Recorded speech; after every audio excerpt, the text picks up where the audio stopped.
अस्सलाम वालेकुम रहमतुल्लाहि वबरकातुहू। टीचर वाला इस चैनल में आपका खैर मकदम है, स्वागत है, खुश आमदीद है। जब उर्दू शायरी के अंदर गज़ल ने तरक्की करना शुरू कर दी तो गज़ल तरक्की करते करते बुलंदियों के मदारिज पर पहुंच गई। अब गज़ल का जो दायरा पाया जाता है वो इश्क व आशिकी का पाया जाता है। हर कोई आशिक होता है, उसे जिंदगी के अंदर किसी न किसी से इश्क होता है, चाहे वो इश्क मजाजी पाया जाए या इश्क हकीकी पाया जाए। वलीद अकनी ने खुद कहा है कि अगर तुझे जानना है इश्क हकीकी सू तो जा दामन पकड़ मजाजी का, कि मजाजी इश्क जब दुनियावी इश्क करेगा तब जाकर के इश्क हकीकी को पहुंचेगा। अब शायर शायरी शुरू करता है तो वो इश्किया बातें बयान करता है, लेकिन थेरेटिकल जिसे हम कहते हैं सिर्फ लिखावट में नहीं, भी प्रैक्टिकल भी होना चाहिए। अगर प्रैक्टिकली इश्क है तो उसका दर्द, उसका एहसास, उसकी चुभन, उसके बारे में बात आपको पता चलेंगी, आपका दिल उसके लिए तड़पेगा और वैसे ही जज्बात उभरेंगे। और इसी जज्बात का नाम क्या कहा जाता है? शायरी। सफी लखनवी ने कहा है कि शायरी क्या है? दिली जज्बात का इजहार है, दिल अगर बेकार है तो शायरी बेकार है। ऐसे ही एक शायर, मशहूर और मारूफ शायर, जिनकी तड़कती फड़कती शायरी के बारे में हम आज जानेंगे, जिनका नाम है हसरत मोहानी। हसरत मोहानी ये मोहान नामी इलाके में पैदा हुए। कब हुए? 1881 ईस्वी सन में। और इंतकाल कब होता है? 13 मई 1951 ईस्वी सन। यानी पूरे आजादी का दौर दौरा ये देख चुके होते हैं। इनका असली नाम या ओरिजिनल नाम जिसे कहते हैं सैयद फजलुल हसन मोहानी। मोहान में रहते थे, मोहान में पैदा हुए थे, इसलिए उनकी निस्बत पाई जाती है मोहानी से। सब में पहले तालीम जैसा कोई भी रहता है, जो शायर बड़ा बनता है या नसर निगार बनता है, मौकिक बनता है, तनकीद निगार बनता है, या दुनिया में तरक्की अगर करता है इल्म की बिना पर करता है, चाहे उसे इल्म कोई भी हो। अब आपका सवाल ऐसा भी आ सकता कि वो तो अंगूठा छाप है, जाहिल है, उसके पास इतनी मालो दौलत कैसी आए? तो उसने जिस काम में भी हाथ डाला उसका इल्म पहले हासिल किया, बाकी नवाजने वाला अल्लाह रब्बुल इज्जत की जात।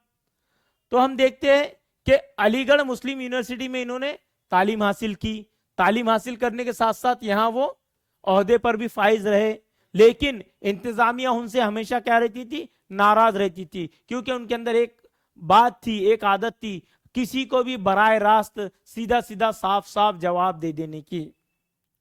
हसरत मोहानी के अगर शागिर्दी की देखा जाए तो सब में पहले कौन आते? तस्लीम की शागिर्दी उन्होंने इख्तियार की। तस्लीम जो थे नसीम के शागिर्द थे, नसीम दहलवी। उसके बाद में नसीम दहलवी जो थे वो मोमिन के शागिर्द थे। तो हसरत मोहानी को अपने उस्तादों की तलमस पर, यानी जिसे कहे जाते हैं एक चेन पर, बहुत ज्यादा नाज था। इस पर उन्होंने कई अशारात भी कहे हैं। जैसा उन्होंने एक अशार ये कहा है कि हसरत ये वो गजल है जिसे सुन के सब कहे, मोमिन से अपने रंग को तूने मिला दिया। अब मोमिन जो है वो इश्किया शायरी किया करते थे, सिर्फ उनका दायरा महदूद था। अब उर्दू शायरी हसरत मोहानी के दौर में तनकीदों का निशाना बनी। ख्वाजा अल्ताफ हुसैन हानी ने किताबों के अंदर कहा कि बुरा शेर कहने की अगर कुछ सजा है, अब झूठ बकना अगर ना रवा है, तो वो मुहक्मा जिसका काजी खुदा है, मुकर्रर जहां नेको बद की सजा है, गुनाहगार वहां छूट जाएंगे सारे और जहन्नम को भर देंगे शायर हमारे। जब ऐसे अशारात लोगों ने पढ़े तो शायरी की तरफ से ध्यान हटने लगा, लोगों का ध्यान शायरी की जानिब से हटने लगा। पढ़े लिखा तबका ही इसे पढ़ता है, और जब वही इससे इनराफ करने लगे तो शायरी का क्या वजूद रह जाएगा। तो ऐसे दौर के अंदर हसरत मोहानी क्या करते हैं? कलम उठाते हैं। उन्होंने खुद कहा कि लिखता हूं मरसियाना कसीदाना मसनवी, हसरत गजल है सिर्फ मेरी जान आशिका। उन्होंने ये कहा है कि मैं सिर्फ गजल के लिए ही पैदा हुआ हूं। हसरत मोहानी ने 13 हज किए।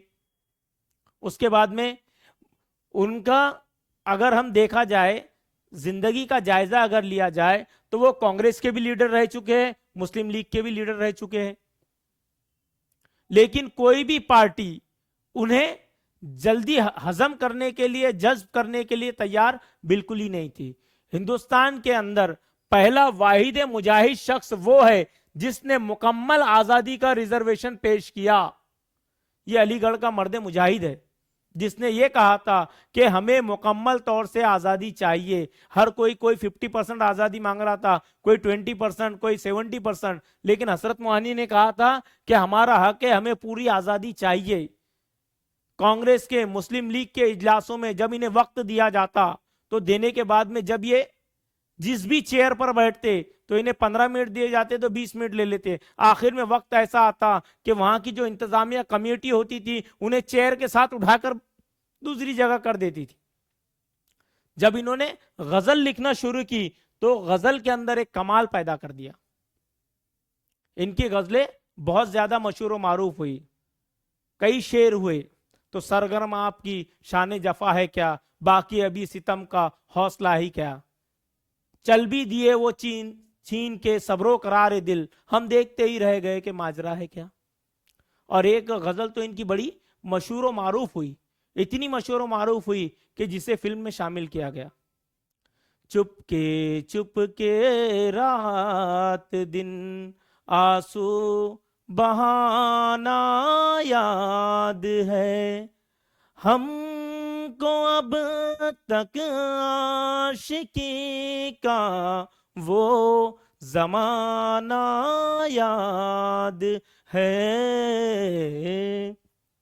دوپہر کی دھوپ میں میرے بلانے کے لیے وہ تیرا کوٹھے پہ ننگے پاؤں آنا یاد ہے.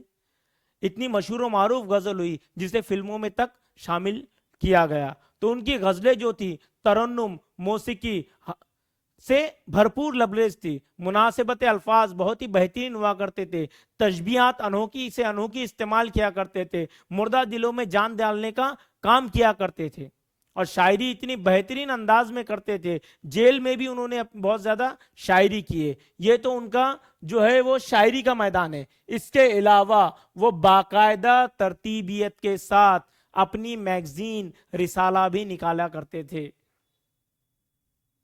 یہ ہے حضرت موہانی.